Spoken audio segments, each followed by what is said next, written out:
ये कहानी है अनुज नाम के एक 12 साल के बच्चे की, जो कि अपने माता पिता के साथ उत्तराखंड के एक गांव में अपने नाना नानी से मिलने जाता है। लेकिन कुछ अर्जेंट काम के चलते उसके माता पिता को वहां से शहर लौटना था। सो अनुज के माता पिता उसे उसके नाना नानी के पास ही छोड़कर शहर को लौट गए और अनुज वही गांव में नाना नानी के साथ रहने लगा। एक रोज शाम के समय अनुज घर से कुछ दूर जंगल की ओर जाने वाली सड़क के किनारे खेल रहा था। शाम बस होने ही वाली थी और घाटी की खामोशी को ठंडी हवाओं के झोंके अचानक चीरने लगे थे। अनुज अपने घर वापस जाने की बस सोच ही रहा था कि तभी उसके पीछे की झाड़ियों में कोई हलचल सुनाई दी, जिसने अनुज का ध्यान उस तरफ खींचा और धीरे धीरे वो हलचल एक बेहद डरावनी और दिमाग को सुन कर देने वाली आवाज में बदल गई। फिर अनुज को झाड़ियों की ओर से सफेद लिबास में उसकी ओर बढ़ती हुई एक औरत दिखाई देती है, जिसकी कोई शक्ल नहीं थी। बार बार कोशिश करने के बाद भी अनुज उसकी शक्ल नहीं देख पा रहा था, लेकिन उसके चेहरे पर एक डरावनी मुस्कान और उसके मुंह से आती वो डरावनी आवाज ने मानो अनुज के कदमों को वहीं जमा दिया था। वो डर के मारे कांप रहा था, लेकिन वहां से हिल पाने की हिम्मत उसमें बिल्कुल नहीं थी। फिर वो डरावनी औरत वापस मुड़ी और धीरे धीरे वापस अंधेरे और झाड़ियों की ओट में कहीं गायब सी हो गई।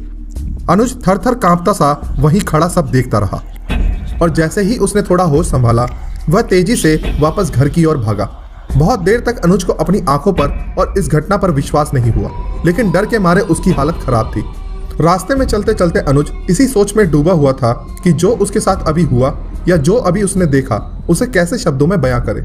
घर पहुंचकर इस घटना को अनुज ने विस्तार से अपने नाना नानी को बताने की कोशिश करी, लेकिन अनुज के मुंह से यह बात सुनकर उसके नाना नानी हैरान होने की बजाय रोने लगे।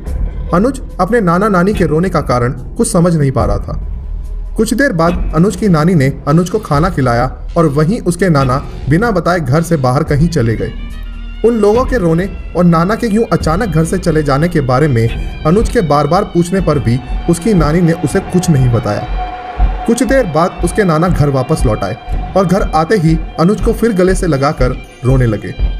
इस बार उन्होंने अनुज को बताया कि आज जंगल में जिस औरत को उसने देखा था, दरअसल वो एक छलावा है। छलावा यानी वो प्रेत आत्मा जो छल से अपना रूप बदलकर शिकार करती है।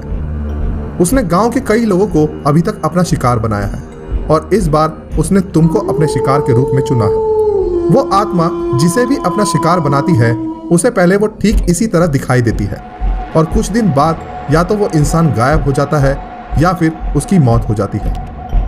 कहते हैं कि वो आत्मा अपने शिकार को किसी न किसी बहाने जंगल में बुलाती है और फिर उस इंसान के साथ क्या होता है ये किसी को नहीं मालूम। आज तक जिसे भी वो छलावा नजर आया है उसे बचाया नहीं जा सका है और इस बार अनुज उसका अगला शिकार होने वाला है।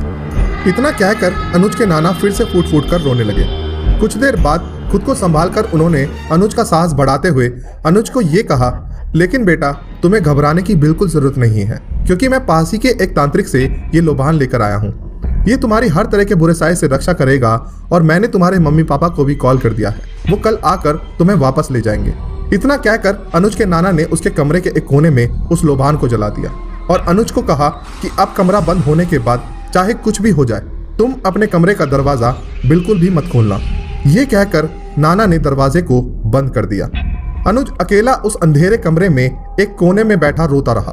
उसे कुछ समझ नहीं आ रहा था कि आखिर उसके साथ क्या हो रहा है। एक तरफ वो नाना नानी के रिएक्शन को देखकर घबराया हुआ था और दूसरी ओर उसके दिमाग से वो नजारा निकलने का नाम ही नहीं ले रहा था। उसके कानों में अब भी वो डरावनी आवाजें कौंध रही थी।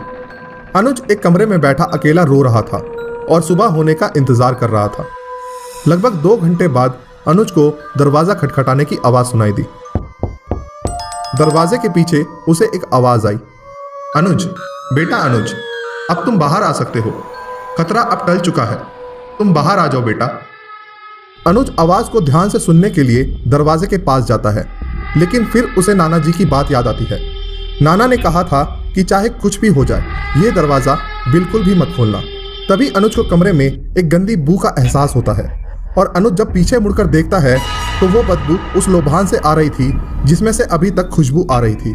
ये देखकर अनुज बेहद घबरा जाता है और तभी एक बार फिर से उसे दरवाजे के पीछे से वही डरावनी आवाज सुनाई देती है, जिसे सुनते ही अनुज के रोंगटे खड़े हो जाते हैं। वो डर से कांप उठता है और इसी डर से वो बेहोश होकर वहीं गिर पड़ा। अगली सुबह उसके माता पिता उसे वहां से ले जाते हैं। अनुज के जाने के बाद उसके नाना नानी चैन की सांस लेते हैं। उन्हें ऐसा लग रहा था मानो वो लोग अनुज को मौत के मुंह से बाहर निकाल लाए हों।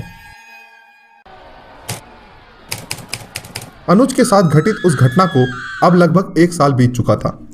अब अनुज कुछ हद तक उस सदमे से उबरने लगा था। उस घटना के बाद अनुज फिर कभी लौटकर अपने नाना नानी के घर नहीं आया।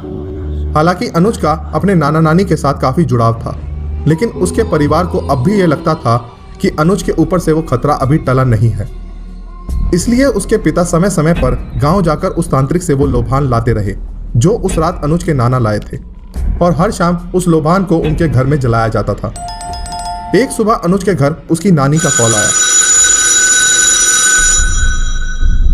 उन्होंने फोन पर बताया कि बेटा, तुम्हारे नाना जी की तबीयत बहुत खराब है और तुम जल्द से जल्द यहाँ वापस आ जाओ।